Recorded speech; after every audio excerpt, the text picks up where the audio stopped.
మనం చూస్తున్నాం ఈ రోజుల్లో ఫిలాసఫర్స్, డీప్ థింకర్స్ సంఖ్య బాగా తగ్గిపోతుంది. పాత రోజులతో పోలిస్తే ఇది చాలా ఎక్కువ.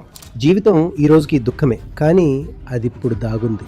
ఆ దుఃఖం పైన నెట్ఫ్లిక్స్ వచ్చేసింది, సోషల్ మీడియా వచ్చేసింది. ఇంకేం కావాలి? దుఃఖం పెరిగితే వీకెండ్ హాలిడే ఉంది, కారు ఉంది, ఎక్స్ప్రెస్ వే ఉంది. ఎక్కడికైనా వెళ్ళి కాసేపు ఎంజాయ్ చేసి రావచ్చు. ఏవో ఆశలు పెట్టుకున్నారు, అన్నీ పోయాయి. టీవీ ఆన్ చేయి, ఏదో ఒక మత్తులో ఉండిపో, దుఃఖం మర్చిపోతావు. నీ జీవితంలో ఎవరో ఉండేవారు నిన్ను వదిలేసి వెళ్ళిపోతే నువ్వు ఇన్స్టాగ్రామ్ స్క్రోల్ చేసుకోవచ్చు. ఆ టిండర్ లాంటివి ఉన్నాయి. బయట నిన్ను ఎవరూ పట్టించుకోకపోయినా ఇక్కడ మాత్రం నీకు నచ్చిన అందమైన ముఖాలు కనిపిస్తాయి. అప్పుడు నీకు అస్సలు అనిపించదు నువ్వు ఒక చేతగాని వాడివి అని. నువ్వు ఒక పాత గుడిసెలో కూర్చున్నా సరే ఫోన్లో అంతా అద్భుతంగా కనిపిస్తుంది. వావ్ వావ్, దాంట్లోనే మునిగిపోతావు. మరి ఆలోచన ఎక్కడిది? ఫిలాసఫీ ఎక్కడిది? సార్, ఇది మెల్లమెల్లగా ఇంకా పెరుగుతూ పోతుంది కదా. అప్పుడు ఈ సొసైటీకి ఒక దిశే ఉండదు కదా సార్. అవును, నేను ఇక్కడ ఉన్నాను కదా, మరి నాతో ఏం చేస్తున్నావు?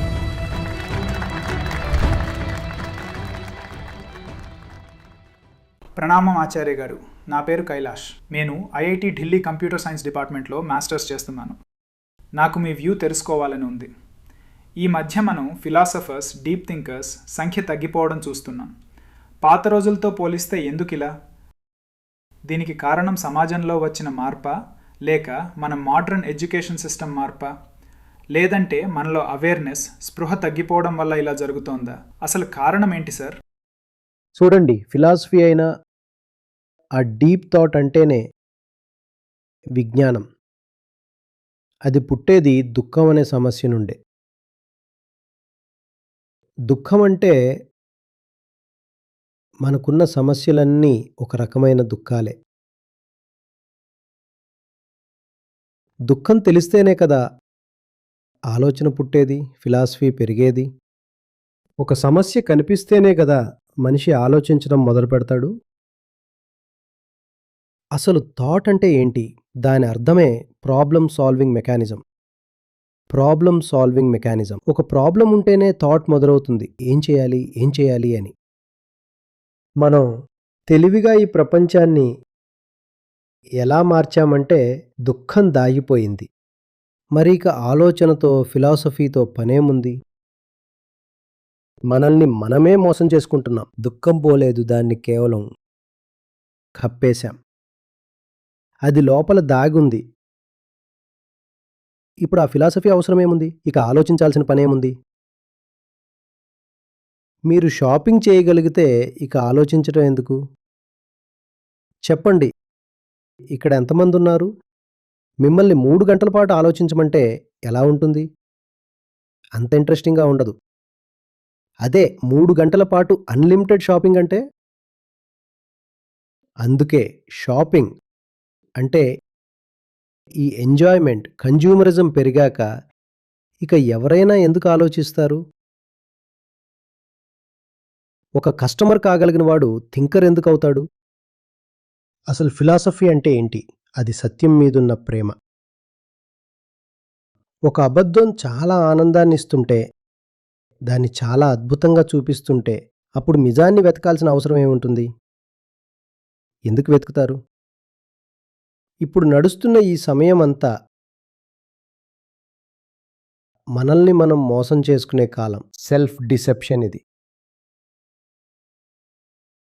బుద్ధుని కాలంలో జనం ఎలా ఉన్నారో ఇప్పుడు మన పరిస్థితి అలాగే ఉంది. జీవితం దుఃఖమయం అని ఆయన అన్నారు.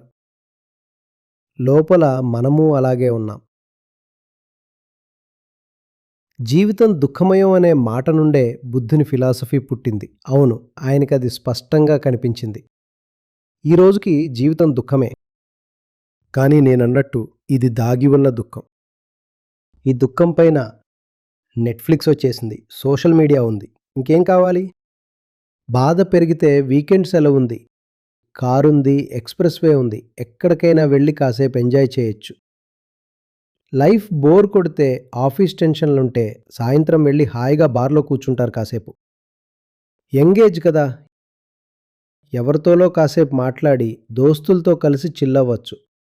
పెళ్ళైనా కాకపోయినా శృంగారంలో మునిగితే ఆ బాధ మర్చిపోతారు, దుఃఖం మర్చిపోతారు. ఈ వినోద సాధనాలన్నీ నిజానికి ఆ దుఃఖాన్ని కప్పెట్టే మార్గాలే. ఇలా బాధని కప్పేయటం వల్ల అది లోపలే ఇంకా ముదిరిపోతుంది. ఏదైనా కుళ్ళిన వస్తువుని కప్పేస్తే, ఆ కుళ్ళు బయటపడకుండా దాచేస్తే, ఆ వాసన బయటికి రాదు కానీ లోపల ఆ వస్తువు ఇంకా కుళ్ళిపోతుంది. మన పరిస్థితి అదే. మనల్ని మనమే ఇలా చేసుకున్నాం. ఈ అబద్ధపు సుఖానికి అలవాటు పడ్డాం. మనం ఎప్పుడూ ఇంతే. కానీ పాత రోజుల్లో మన దగ్గర ఇంత టెక్నాలజీ, డబ్బు ఉండేవి కావు. అందుకే మన బాధని అంత బాగా దాచలేకపోయేవాళ్ళం. ఇప్పుడు మనల్ని మనం మోసం చేసుకోవడంలో, బాధని దాచడంలో సక్సెస్ అయ్యాం. కబీర్ దాస్ గారు ఒక మాట చెప్పారు. झूठे सुख को सुख कहे, ఇది అప్పుడు కూడా జరిగేది. 500 ఏళ్ల క్రితం కూడా ఇదే జరిగేది. झूठे सुख को सुख कहे मानत है मनमोद। ఆ మోదం అంటే ఎంజాయ్మెంట్. మన గురించే చెప్పారాయన. ఈ లోకంలో జనం ఇలాగే ఉంటారు.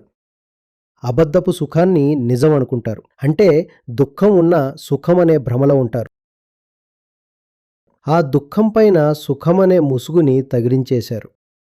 బాధని కప్పిపుచ్చి ఇక్కడేమని రాసుకున్నారు? సుఖం. ఈ జగత్తు కాలానికి ఒక చిరుతిండి లాంటిది.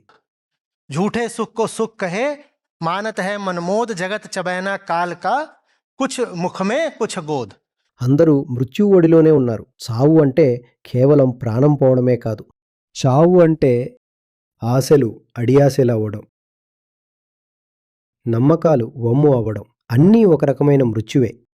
అపజయాలు, అవమానాలు, గుండెకోతలు ఇవన్నీ కూడా చావులాంటివే. మీరు రాత్రింబవళ్ళు చావు ఓడిలోనే ఉన్నారు. కాలం మిమ్మల్ని నమిలేస్తోంది. जगत चबैना काल का, మీలో కొందరు ఇప్పటికే ఆ కాలం నోట్లో ఉన్నారు. కొందరు పాప్కార్న్లా ఒడిలో పడి ఉన్నారు. పాప్కార్న్ తినేటప్పుడు కొన్ని నోట్లోకి, కొన్ని కింద పడతాయి కదా. మీ పరిస్థితి అంతే. కానీ ఎంజాయ్మెంట్కి మాత్రం కొదవలేదు. యమరాజే స్వయంగా మిమ్మల్ని పట్టుకుని కూర్చున్నారు. ఒక పెద్ద టబ్ నిండా పాప్కార్న్ లాగా. ఈ హాల్ని ఒక టబ్ అనుకోండి. ఇప్పుడు ఊహించండి, ఇదంతా యమరాజు ఒడిలో ఉంది. ఆయన తీసుకుంటున్నారు. కొందరు నేరుగా నోట్లోకి, కొందరు కింద పడుతున్నారు. వాళ్ళని కూడా తర్వాత తినేస్తారు. కానీ ఇక్కడ జనం ఏం చేస్తున్నారు? పార్టీలు చేసుకుంటున్నారు. వీళ్ళు ఏమంటున్నారంటే, ఇది డిస్కో చేసే టైం. ఆలోచించండి, పాప్కార్న్ డ్యాన్స్ చేస్తోంది. మీ టబ్లో ఉన్న గింజలు డ్యాన్స్ చేస్తూ లోపలికి వెళ్తున్నాయి. ఇది మన పరిస్థితి. మన బాధని దాచడంలో చూపించిన శ్రద్ధ దాన్ని పోగొట్టడంలో చూపిస్తే బావుండేది. దాచినంత మాత్రాన బాధ పోదు, అది ఇంకా పెరుగుతుంది. లోపల మనందరం మానసికంగా పిచ్చోలమైపోతున్నాం. ప్రపంచం ఎప్పుడూ లేనంత పిచ్చిగా ఉంది. మానసిక రోగాల బారిన మనం పడినంతగా ఎప్పుడూ పడలేదు. మన స్ట్రెస్, యాంగ్జైటీ లెవెల్స్ ఇప్పుడు ఎంతలా ఉన్నాయంటే, రెండో ప్రపంచ యుద్ధ సైనికుల్లో కూడా ఇన్ని టెన్షన్లుండేవి కావు. ఒక సామాన్య మనిషి ఇన్ని ఒత్తిళ్ల మధ్య బ్రతుకుతున్నాడు. ఎందుకు? ఎందుకంటే మన బాధని మనం లోపలే దాచేశాం. దాన్ని అణిచిపెట్టేశాం. బాధని అలా అణిచిపెట్టడం వల్ల ఆ బాధని పోగొట్టే మార్గం మనకు కనిపించటం లేదు. ఆ మార్గమే నువ్వు అడిగిన ఫిలాసఫీ మరియు ఆలోచన. ఫిలాసఫీ, ఆలోచనలే మన బాధని నిజంగా పోగొడతాయి. కానీ ఆ బాధ బయటికి కనిపిస్తేనే కదా మార్గం వెతికేది. దాన్ని మనం బయటపడనివ్వటం లేదు. దెబ్బ తగిలినా, మోసం జరిగినా, ఏవో కలలు కని అవి విఫలమైనా వెంటనే టీవీ ఆన్ చేసేస్తాం. టీవీ చూడడం, ఎంజాయ్ చేయడం, పడుకోవడం, ఏదో ఒక మత్తుకి అలవాటు పడటం. వీకెండ్ రాగానే రకరకాల అడ్వెంచర్లు, ఏదేదో చేస్తుంటారు. అది కూడా కాకపోతే ఫ్రెండ్కి ఫోన్ చేసి కబుర్లు చెప్తారు. ఇది మత్తులాంటిదే. నిజాన్ని పక్కన పెట్టి ఊహల్లోకి తీసుకువెళ్లే దేన్నైనా మత్తు అనే అనాలి.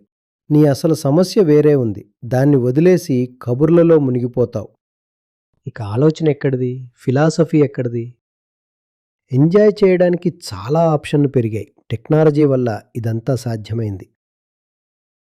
ఒక 50 ఏళ్ల క్రితం ఇన్ని సదుపాయాలు ఉండేవి కావు.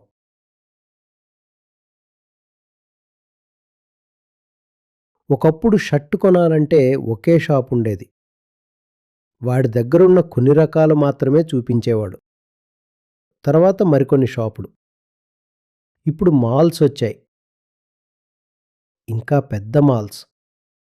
ఆ తర్వాత ఇప్పుడు ఆన్లైన్ షాపింగ్ వచ్చేసింది.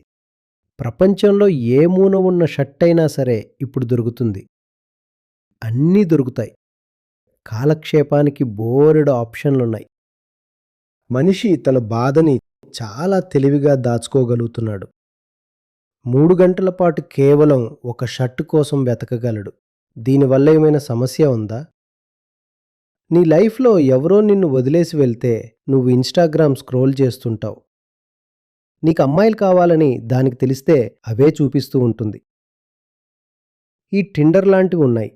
బయట నిన్ను ఎవరూ పట్టించుకోకపోయినా నీకు నచ్చిన అందమైన ముఖాలన్నీ నీ కళ్ళ ముందే ఉంటాయి. అప్పుడు నీకు అస్సలు అనిపించదు నువ్వు ఒక చేతగాని వాడివి అని. నాకు బానే ఉంది అనుకుంటావు. పాత గుడిసెలో కూర్చున్నా సరే నీ ఫోన్లో మాత్రం అన్నీ అద్భుతంగా కనిపిస్తాయి. దాంట్లోనే మునిగిపోతావు. సార్, మీరు చెప్పినట్టు జనం ఈ భ్రమల్లో తప్పించుకునే ధోరణిలో ఉన్నారు. ఇది మెల్లమెల్లగా ఇంకా పెరుగుతూ పోతుంది కదా. ఒకవేళ ఫిలాసఫర్స్ తగ్గిపోతే, భవిష్యత్తులో మీలాంటి వాళ్ళు ఎవరూ దొరకకపోతే, అప్పుడు ఈ సమాజం దారితెన్ను లేకుండా పోతుంది కదా సార్. అది చాలా దారుణమైన పరిస్థితి అవుతుంది. అవును, మరి నేను ఇక్కడున్నాను కదా, నాతో ఏం చేస్తున్నావు?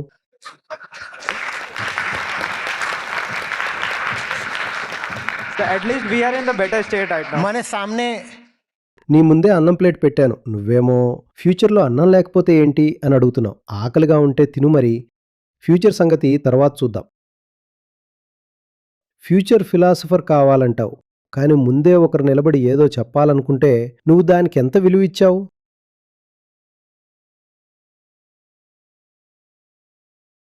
ముందు విలువివ్వు, అప్పుడు తెలుస్తుంది. రేపటి ఫిలాసఫర్ నువ్వే కావచ్చేమో. Thank you, sir. మా యాప్లో భగవద్గీత మరియు ఇతర ఆధ్యాత్మిక కార్యక్రమాలు నడుస్తాయని మీకు తెలుసు. ఇక్కడ బుద్ధుడు, గీత, ఉపనిషత్తులు ఉన్నాయి. ఇవి నాకు లభించాయి, నా జీవితం మారింది. ఇవి మీకు లభిస్తే మీ జీవితం కూడా మారుతుంది. నిజం చెప్పాలంటే లక్షల్లో కాకపోయినా వేలాది జీవితాలైతే ఖచ్చితంగా మారాయి. 2 లక్షల మందికి పైగా గీతా సభ్యులతో చేరండి ఆచార్య ప్రశాంత్ యాప్లో. మొదటి నెల గీతా మిషన్కి ఉచిత ప్రవేశం. యాప్లో మీకు రెగ్యులర్ లైవ్ సెషన్లు, ప్రతిరోజు ఆచార్య ప్రశాంత్ స్పెషల్ టాక్స్, గీత కమ్యూనిటీ, గీత ఎగ్జామ్స్, ఆడియో బుక్స్, కోట్స్, ఇంకా మరెన్నో. గూగుల్ ప్లే స్టోర్ లేదా యాపిల్ యాప్ స్టోర్లో ఆచార్య ప్రశాంత్ అని సెర్చ్ చేసి ఇప్పుడే డౌన్లోడ్ చేసుకోండి.